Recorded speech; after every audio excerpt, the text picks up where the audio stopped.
আমার মনে হয় জাকের আলী অনিক অনেক বুদ্ধিমান। সাম্প্রতিক জাকের আলী অনিকের ভালো পারফরম্যান্স প্রসঙ্গে হঠাৎ কেমন মন্তব্য করলেন কোচ সালাউদ্দিন? জানতে হলে ভিডিওটি সম্পূর্ণ দেখার অনুরোধ রইল।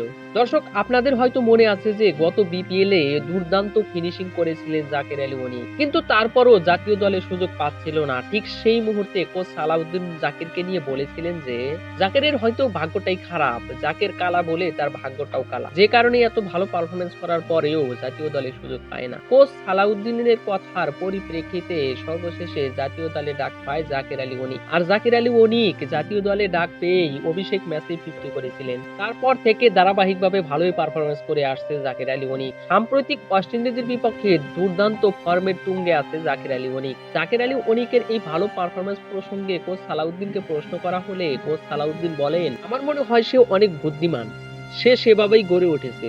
ঢাকা লিগ বলেন, বিপিএল বলেন, সে বিভিন্ন পজিশনে খেলে অভ্যস্ত এবং সে জানে কোন ভূমিকায় তাকে কিভাবে খেলতে হয়। তো সুপ্রিয় দর্শক, কোচ সালাউদ্দিনের কথাগুলোর সাথে আপনিও কি একমত? যদি একমত হন তাহলে অবশ্যই জানাবেন আমার কমেন্ট সেকশনে। ধন্যবাদ।